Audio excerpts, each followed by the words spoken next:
because you keep bringing your personality, and God wants you to rid yourself of yourself. So young boy gets it, immediately believes, cracks. It's the madad of the shaykh that made it to break. Allah Izzat and Might made it to happen.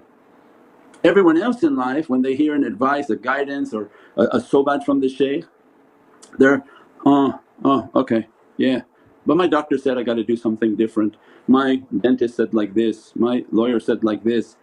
Those that they believe with their brain in those people whom not based on faith, they believe more in those people than the people of faith and the people in which their heart is encompassing. So that is a great litmus test in our path.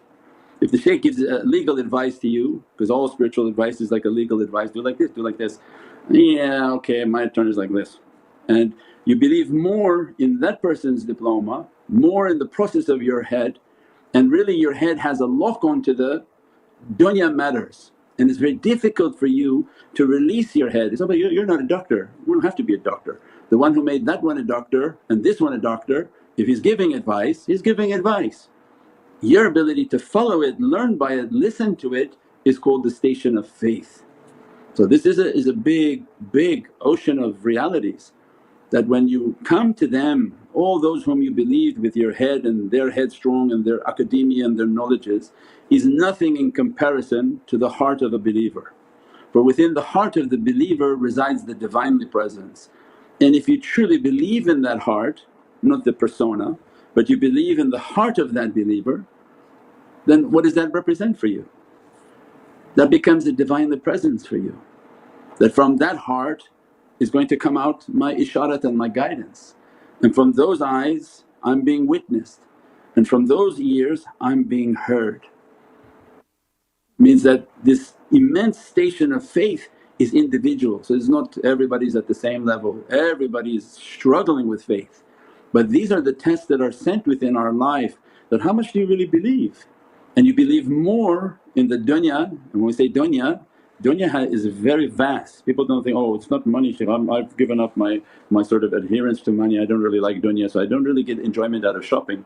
Or dunya is many different things. Dunya can be that you respect dunya people more than you respect heavenly people. You adhere to dunya advice more than you adhere to spiritual advice. So dunya comes in many ways, it's not that, oh I don't shop anymore, that has nothing to do with it. Dunya is all encompassing. And where we saw that example of breaking was Sayyidina Maryam. One of the miracles of the yaqeen, and we've described that in Ayatul Kareem when Allah was describing Sayyidatina Maryam, that when she was at the time for giving birth, she was gone out of the temple to give birth. She went by a stream where there was a tree, and she had the pains of birth, an immediate palm tree, because she asked for dates and something to nourish herself. She was inspired that, take the branch of the palm, bring it to yourself and take the date. Well, how does a very petite woman lie down next to a palm tree and bend it to get the dates of it?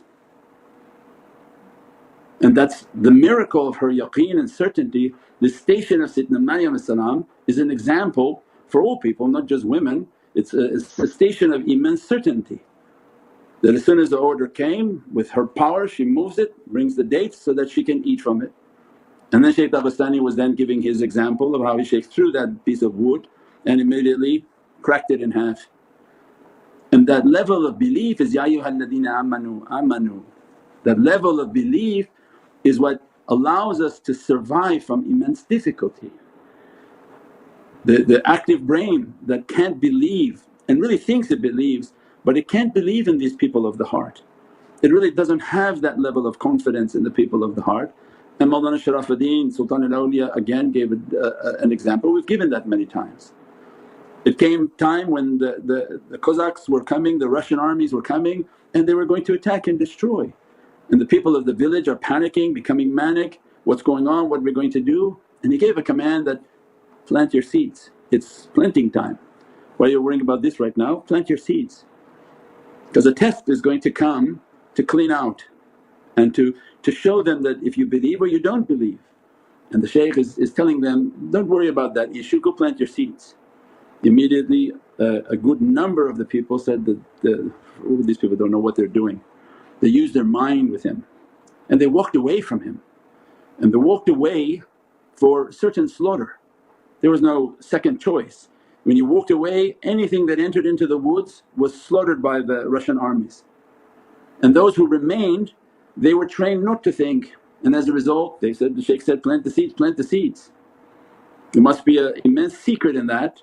There must be a gift by listening that Allah will gift us what we need for what's coming.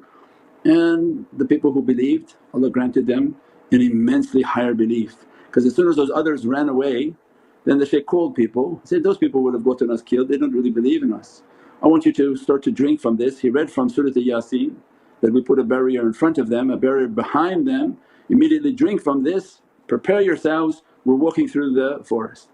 He walked from their areas in Dagestan all the way to Rashidiyah in the middle of Turkey. And he said, not one person got shot, not one person got killed, but everything in the forest was killed. If a bird moved, the Russians shot it.